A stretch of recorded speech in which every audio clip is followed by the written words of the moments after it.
What is a proxy? இந்த proxy அப்படின்ற டேர்மை கண்டிப்பாக நீங்கள் நிறைய இடங்களில் கேள்விப்பட்டிருக்கலாம். அதுவும் ஒரு டெவலப்பராக இருந்தீங்க அப்படின்னா கண்டிப்பாக இந்த டேர்மை உங்கள்கிட்ட நிறைய பேர் சொல்லியிருந்திருப்பாங்க. அண்ட் நீங்களும் என்னடா இது அப்படின்னு யோசிச்சுட்டு இருந்திருக்கலாம். ப்ராக்ஸி அப்படின்றது உங்களோட ட்ரூ ஐடென்டிட்டியை ஹைட் பண்ணக்கூடிய பேர் தான் ப்ராக்ஸி. ஃபார் எக்ஸாம்பிள், இப்போ நீங்கள் உங்கள் ஃப்ரெண்டுக்கு ஒரு மெசேஜ் சென்ட் பண்ண நினைக்கிங்க. ஸோ உங்கள் அக்கௌண்ட்லேருந்து நீங்கள் அந்த மெசேஜை சென்ட் பண்ணிங்கன்னா அஃப்கோர்ஸ் உங்கள் ஃப்ரெண்டுக்கு தெரிஞ்சிடும் நீங்கள் தான் சென்ட் பண்ணீங்கன்னு. ஸோ இதுக்கு பதிலாக நீங்கள் இன்னொரு ஃப்ரெண்டை யூஸ் பண்ணி அந்த மெசேஜை சென்ட் பண்ணிங்கன்னா யாருக்கு அந்த மெசேஜ் ரிசீவ் ஆகுதோ அவங்களுக்கு தெரியாது. ஸோ நீங்கள் தான் அந்த மெசேஜை சென்ட் பண்ணியிருக்கீங்க அப்படின்னு. இதுதான் ப்ராக்ஸி. ப்ராக்ஸி பேசிக்காக என்ன அப்படின்னா, நம்ம கம்ப்யூட்டருக்கும் இன்டர்நெட்டுக்கும் இடையில இருந்து ஸோ அந்த ரிக்வெஸ்ட்டை நம்ம கம்ப்யூட்டர்லேருந்து ஒரு வெப்சைட்டை விசிட் பண்ணுறதுக்கு முன்னாடி இன்பிட்வீனில் ஏதாவது பண்ணணும் அப்படின்னா அந்த ப்ராக்ஸி தான் அதை பார்க்கும்.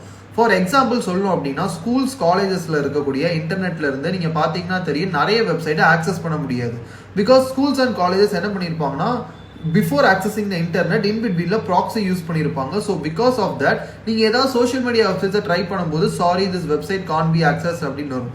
இதை நீங்கள் ஈவன் கம்பெனி லேப்டாப்ஸ் யூஸ் பண்ணியிருந்தீங்க அப்படின்னா நிறைய வெப்சைட்டில் இதை பார்த்துருக்கலாம். உங்களுக்கு அந்த வெப்சைட் ஆக்சஸ் பண்ண முடியாமல் இருந்திருக்கும். பிகாஸ் கம்பெனிஸ் என்ன அப்படின்னா ப்ராக்ஸிஸ் யூஸ் பண்ணி அந்த வெப்சைட்ஸோட ஆக்சஸ் பிளாக் பண்ணி வச்சிருப்பாங்க.